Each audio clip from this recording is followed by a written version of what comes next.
પ્રયાસો થઈ રહ્યા છે। એક વ્યક્તિ જે છે એ ક્યાંક ને ક્યાંક જે પણ કાર્યક્રમ હોય ઉપરના જે દિલ્હીમાં બેઠેલા જે શહેનશાહ છે એ શહેનનો પ્રોગ્રામ હોય કે શાહનો પ્રોગ્રામ હોય, ખર્ચ તો એ વ્યક્તિ જ આપે। એટલે એના ખર્ચો આપે છે એટલા માટે એક વ્યક્તિને સાચવવા માટે આ બધા તાગડધીના થઈ રહ્યા છે, બચાવવા માટે અને એ વ્યક્તિને છાવરવા માટે સરકાર અને સહકાર મંત્રી બધા જ લોકો એ ભેગા થઈ અને એક મંત્રીની ક્યાંક ને ક્યાંક ગુલામી એક વ્યક્તિની ક્યાંક ને ક્યાંક ગુલામી કરી રહ્યા છે। શિક્ષિતો છે, જે મજૂર વર્ગ છે, જે જરૂરિયાતમંદ વર્ગ છે, પશુપાલકો છે, એ બધાનો ક્યાંક ને ક્યાંક વોટ બેંક તરીકે ઉપયોગ કરવામાં આવ્યો છે।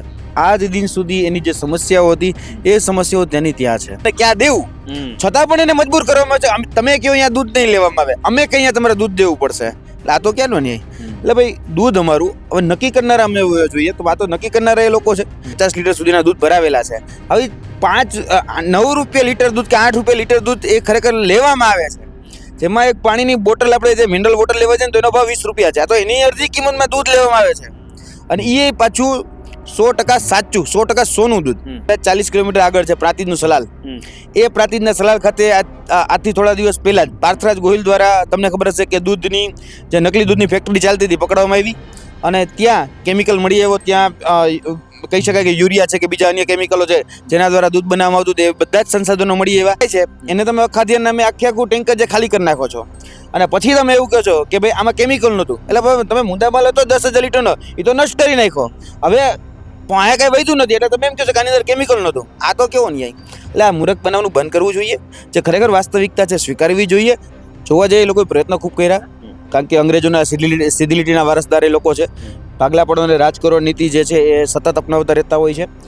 પ્રયત્ન એવો થયો હતો કે ભાઈ આપણે કુંડળીમાં ગોળ ભાંગી લઈએ, પરંતુ 19 લોકોની સંકલન સમિતિ હતી, એ સંકલન સમિતિમાંથી આજે ખાલી 2 જ લોકો ત્યાં ગયા છે અને ખાલી ખોટી જગ્યાએ જોવો તો ભ્રામક વાતો કરી છે।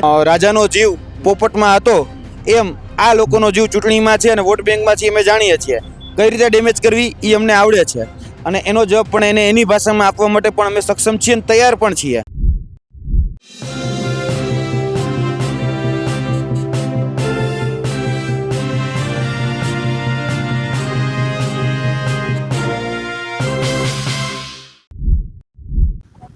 પશુપાલકો દહેગામમાં પોતાની માંગો લઈને ભેગા થયા છે। માંગ ખાલી એટલી જ છે કે તેમને ઉત્તમમાં નહીં પણ મધુરમાં દૂધ નાખવું છે। તમને લાગશે કે જગતનું તાત આ માંગ માટે આખો દિવસ મહેનત કરીને રાત્રે અહીંયા ભેગો થઈ રહ્યો છે, કરુણ દિવસ છે અથવા તરુણ રાત છે તમે કહી શકો છો। આપણી સાથે યુવરાજસિંહ છે, છેલ્લા ઘણા સમયથી આ આંદોલન સાથે જોડાયેલા છે। આજે રાત્રે અહીં ખેડૂતો ભેગા થાય, ખેતી પ્રધાન દેશ કહીએ છીએ, જગતનું તાત કહીએ છીએ, કેટલું દુઃખદ ઘટના છે યુવરાજસિંહ, તમે શું માનો છો કે ખેડૂતોને હક માટે કે સારા ભાવમાં મળે એના માટે એકઠું થવું પડે પોતાની વાતને લઈને? અત્યાર સુધી જોવા જઈએ તો ખેડૂતોને ક્યાંક ને ક્યાંક ઉલ્લુ બનાવવામાં આવ્યા છે। છેલ્લા વર્ષોની જેટલી પણ રાજનીતિ જોઈ એમાં ખેડૂતોનો ક્યાંક ને ક્યાંક જે વંચિતો છે, શોષિતો છે, જે મજૂર વર્ગ છે, જે જરૂરિયાતમંદ વર્ગ છે, પશુપાલકો છે, એ બધાનો ક્યાંક ને ક્યાંક વોટ બેંક તરીકે ઉપયોગ કરવામાં આવ્યો છે। આજ દિન સુધી એની જે સમસ્યાઓ હતી એ સમસ્યાઓ તેની ત્યાં છે। હવે જોવા જઈએ તો દહેગામનો પશુપાલક અને દહેગામનો ખેડૂત, તો દહેગામનો પશુપાલક અને દહેગામનો ખેડૂત માંગણી શું કરે છે કે ભાઈ અમને જે અમારો હક છે કે અમારું દૂધ એટલે કે જિલ્લા સંઘમાં જવું જોઈએ, એટલે જિલ્લા સંઘ એટલે કે ગાંધીનગર જિલ્લામાં જવું જોઈએ। હવે છેલ્લા 30 વર્ષથી જોવા જઈએ તો 35 વર્ષથી આમ તો કે એક વ્યક્તિની તાનાશાહી સામે આખો દહેગામ તાલુકો છે ક્યાંક ને ક્યાંક લાચારી અનુભવે છે।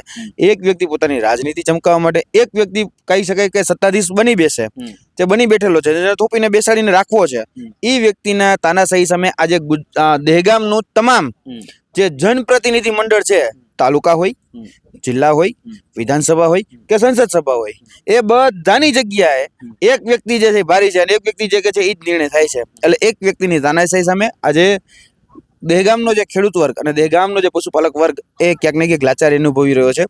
એક વ્યક્તિની સરમુખત્યારશાહી છે આ, અને જોવા જઈએ તો માંગણી ખૂબ પશુપાલકોની વ્યાજબી છે કે ભાઈ અમને મધુર જે ડેરી જે છે એટલે કે ગાંધીનગર જિલ્લા સંઘ છે એની અંદર જ અમારું દૂધ જવું જોઈએ, પણ એક વ્યક્તિની ક્યાંક ને ક્યાંક રાજનીતિ ખતરામાં આવી જાય એમ છે, એક વ્યક્તિની ખુરશી ખતરામાં આવી જાય એમ છે, એટલા માટે એ વ્યક્તિને બચાવવા માટે અને એ વ્યક્તિને છાવરવા માટે સરકાર અને સહકાર મંત્રી બધા જ લોકો એ ભેગા થઈ અને એક મંત્રીની ક્યાંક ને ક્યાંક ગુલામી, એક વ્યક્તિની ક્યાંક ને ક્યાંક ગુલામી કરી રહ્યા છે। બાપુ ખાસ કરીને મારે એ જાણવું છે, મને તો આશ્ચર્ય થાય છે કે આટલા બધા ખેડૂતો અહીંયા હેરાન થઈ રહ્યા છે અને તમે કીધું કે એક વ્યક્તિને ખાલી બચાવવા માટે આમ, તો શું એવી કઈ નસ દબાયેલી હશે સરકારની એ વ્યક્તિથી કે આટલા લોકોને દુઃખી કરીને કે હેરાન કરીને આ નિર્ણય કરવામાં આવી રહ્યો છે? ચોક્કસપણે, કેમ કે એટલા માટે કેમ કે તમે પણ એ વાતના સાક્ષી હશો કે કારણ કે તમે ઘણા સમયથી પોલિટિકલી ટૂંકમાં જે પણ કવરેજો આપતા રહ્યા છો, એટલા માટે આ દહેગામની અંદર કે ગાંધીનગરની અંદર કોઈ પણ સભાઓ થવાની હોય ભારતીય જનતા પાર્ટીની, તો તેનો તમામ ખર્ચો એક વ્યક્તિ આપે છે. આજે કહી શકાય કે ગાંધીનગરને કુપોષણ મુક્ત કરવું હોય તો કુપોષણ મુક્ત કરવા માટે દહેગામનું લોહી પસીનો ચૂસી અને ક્યાંક ને ક્યાંક અમદાવાદના લોકોને એમાંથી મુક્ત કરવા માટેના પ્રયાસો થઈ રહ્યા છે. એક વ્યક્તિ જે છે એ ક્યાંક ને ક્યાંક જે પણ કાર્યક્રમ હોય, ઉપરના જે દિલ્હીમાં બેઠેલા જે શહેનશાહ છે, એ શહેનનો પ્રોગ્રામ હોય કે શાહનો પ્રોગ્રામ હોય, ખર્ચ તો એ વ્યક્તિ જ આપે. એટલે એના ખર્ચો આપે છે, એટલા માટે એક વ્યક્તિને સાચવવા માટે આ બધા જ તાગડધીના થઈ રહ્યા છે. અત્યારે બધી જ જગ્યાએ જો ઉપરથી ઓર્ડર છે, ઉપરથી ઓર્ડર છે. ઉપર એટલે કોણ? તો કે એ જ બે શહેનશાહ કે જેને બચાવવા માંગે છે. એટલે આ ક્યાંક ને ક્યાંક આ મુદ્દો જે છે એ મુદ્દો પહેલેથી જ રાજકીય હતો અને અત્યારે પણ રાજકીય છે. અને રાજકીય જે આંકાઓ જે છે એ જ રાજકીય આંકાઓ આ વ્યક્તિને છાવરી રહ્યા છે, આ વ્યક્તિને ક્યાંક ને ક્યાંક બચાવી રહ્યા છે. બાકી ટેકનિકલ રીતે જુઓ, કાયદાની રૂહે જુઓ કે બીજી કોઈ પણ રૂહે તમે જુઓ, પશુપાલકોનું દૂધ છે. આજે પશુપાલક જે છે તનતોડ મહેનત કરે છે. સવારના ઉઠીને જે પશુપાલકો છે સવારના ઉઠીને દૂધણા દોવે છે, સવારના ઉઠીને વાસીદા વારે છે, સવારના ઉઠીને ગાયોની માવજત કરે છે, ભેંસોની માવજત કરે છે. આજેનું દૂધ છે એનો અધિકાર છે કે ક્યાં દેવું, છતાં પણ એને મજબૂર કરવામાં આવે છે. તમે કહો અહીંયા દૂધ નહીં લેવામાં આવે, અમે કઈ અહીંયા તમારે દૂધ દેવું પડશે. આ તો ક્યાંનો ન્યાય? એટલે ભાઈ દૂધ અમારું હવે નક્કી કરનારા અમે જોઈએ તો આ તો નક્કી કરનારા એ લોકો છે. એટલે કે માલ આપણો છે ને હવે વેચવો ક્યાં, એ હવે એની ઉપર મારે જોવાનું. આમ બીજું ભાવ તો યોગ્ય આપતા નથી. હમણાં જ અઠવાડિયે પહેલા નવું ભાવપત્રક આપ્યું છે 850 રૂપિયાનું. તમે જોઈ શકો છો કે ભાઈ જેનું પણ દૂધ 5 ફેટની નીચું છે એ લોકોને 9 રૂપિયા લીટર દૂધ લેવામાં આવે છે. હવે તમે વિચારો 9 રૂપિયા લીટર કઈ રીતે પોસાય? મને તો હજી સમજાતું જ નથી કે પશુપાલકોએ આટલા, મારી પાસે કદાચ 250 પાવતીઓ છે દૂધની, કે જેમાં કોઈ કે 5 લીટર, કોઈ કે 10 લીટર, કોઈ કે 50 લીટર સુધીના દૂધ ભરાવેલા છે. હવે 9 રૂપિયા લીટર દૂધ કે 8 રૂપિયા લીટર દૂધ એ ખરેખર લેવામાં આવે છે, જેમાં એક પાણીની બોટલ, આપણે જે મિનરલ બોટલ લેવા છે ને તો એનો ભાવ 20 રૂપિયા છે. આ તો એની અડધી કિંમતમાં દૂધ લેવામાં આવે છે. અને એ પાછું 100% સાચું, 100% સોનું દૂધ. આમાં જોવા જાવ ને તો મારી દ્રષ્ટિએ છે ને રાજનીતિ અને ઘણા બધા બીજા પણ સમીકરણો આની સાથે સંકળાયેલા છે. હું તમને એક સમીકરણ કહું. દહેગામનું દૂધ, દહેગામના પશુપાલકો, દહેગામના ખેડૂતો એ 100 કેરેટ સોનું છે, 24 કેરેટ સોનું છે. હવે 100% સત છે એમાં, બરાબર? એટલે કે 24 કેરેટ સોનું છે. આ 24 કેરેટ સોનું છે.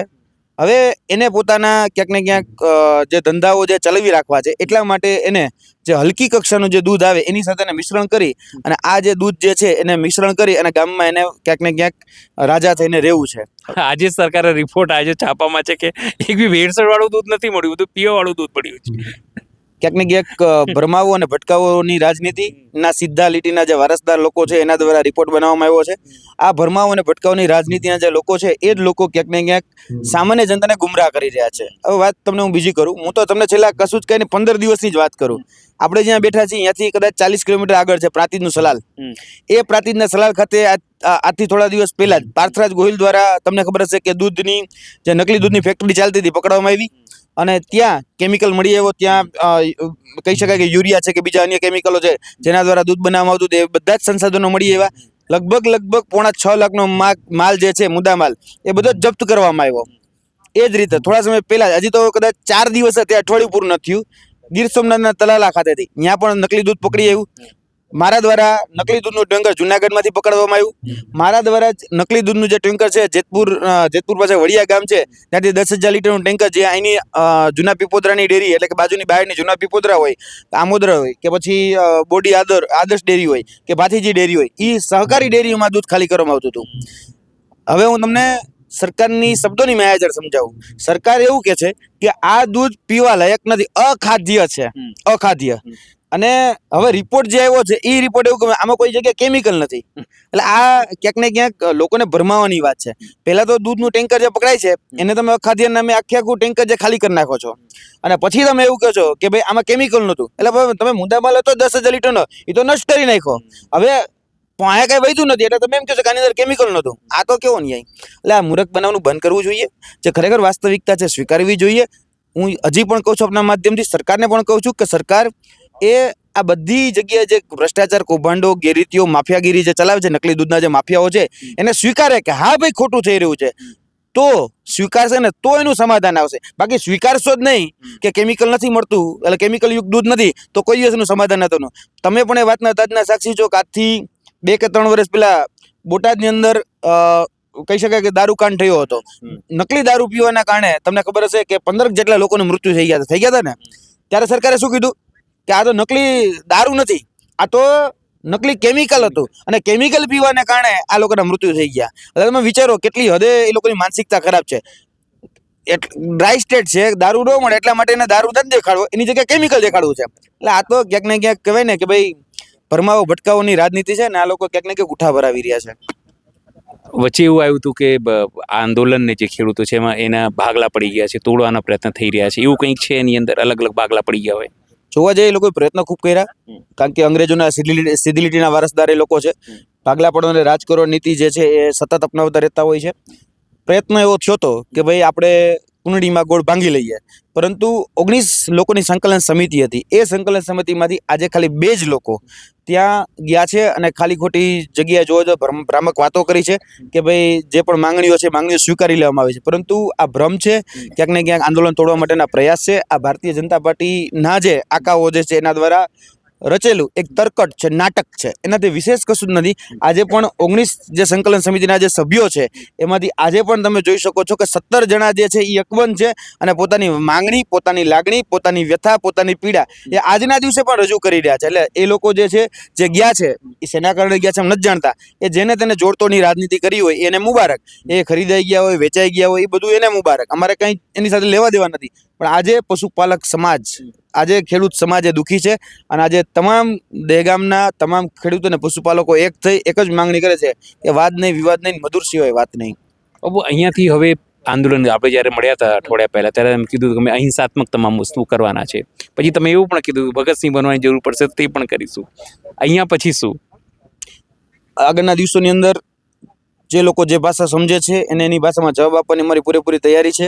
મને ખબર છે કે એ લોકો ચૂંટણી જીવી છે, કારણ કે આખો દારૂમદાર એનો ચૂંટણી ઉપર રહેલો છે. એને ફક્ત ને ફક્ત એની પોતાની વોટ બેંકની જ ચિંતા છે. એને કોઈ પશુપાલકોની ચિંતા નથી, કોઈ ખેડૂતોની ચિંતા નથી, કોઈ સામાન્ય વ્યક્તિની ચિંતા નથી. કદાચ જનતા મરવી હોય તો મરે, બરાબર. આ લોકો એ પ્રકારના છે કે અપના કામ બનતા ભાડ મેં જાય જનતા, એટલે એનું કામ બની જાય તો જનતાને આ તડછોડી દે, એ પ્રકારની અત્યારની રાજનીતિ એ લોકો ચલાવે છે. આગળના દિવસોમાં હજી કહું છું કે હજી અમે અહિંસાત્મક રીતે જેટલું પણ થઈ શકેલો પ્રયત્ન કરીએ છીએ. રચનાત્મક કાર્યક્રમો આપીએ છીએ, દૂધનું વિતરણ કરીએ છીએ. ત્યાં જેટલા પણ રચનાત્મક કાર્યક્રમો અમારા દ્વારા આપણા દહેગામની અંદર કે ગાંધીનગરની આપ્યા છે હજી પણ આપીશું. પણ આવનાર દિવસોની અંદર જેમ રાજાનો જીવ પોપટમાં હતો એમ આ લોકોનો જીવ ચૂંટણીમાં છે અને વોટ બેંકમાં છે. અમે જાણીએ છીએ કઈ રીતે ડેમેજ કરવી એ અમને આવડે છે, અને એનો જવાબ પણ એને એની ભાષામાં આપવા માટે પણ અમે સક્ષમ છીએ અને તૈયાર પણ છીએ. એટલે આવનાર દિવસોની અંદર હજી તો ઘણી બધી જગ્યાએ ઘણું બધું જોવાનું હજી બાકી જ છે. હજી તો કહેવાય ને, આ તો હજી તમે જે બધું જોવો છો ને, હજી થોડીક વાર પછી જે થવાનું છે ને, આ તો ટ્રેલર છે, અને આ તો હજી શરૂઆત છે, આ અંત નથી. આ ટ્રેલર છે, અને પિક્ચર તો હજી તમ તારે જોવાશે હજી ઘણું બધું દેખાડવાનું છે. અને દહેગામની ધરતી ઉપરથી કહીએ છીએ કે જે લોકોએ ખેડૂતોના સપનાઓની સાથે કડદો કર્યો છે, એના સપનાઓને અમે ચકનાચૂર કરવા માટે આવી રહ્યા છીએ. એટલે તૈયાર થઈ જજો. સ્વાભાવિક છે કે જે રીતે યુવરાજસિંહજીએ ચીમકી આપી છે, આ અહીંયા રાત્રે જ્યાં આપણે બેઠા છીએ દહેગામના અહીંયાથી, પણ સ્વાભાવિક છે જે રીતે ખેડૂતો દુઃખી થઈ રહ્યા છે, ખેડૂતો પોતાની માંગોને લઈને આગળ વધી રહ્યા છે, એમનો રોષ વધી રહ્યો છે, અને ચીમકી અપાઈ છે કે આગામી દિવસોમાં ચૂંટણી છે. જેમ રાજાનો જીવ પોપટમાં કે પક્ષીમાં, તેવી રીતે જ સત્તા પક્ષનો જીવ ચૂંટણીમાં છે, અને જવાબ પણ એ રીતે જ અપાશે. સહયોગી સંદીપ સાથે અનિલ પટેલ, દહેગામ, ગાંધીનગર.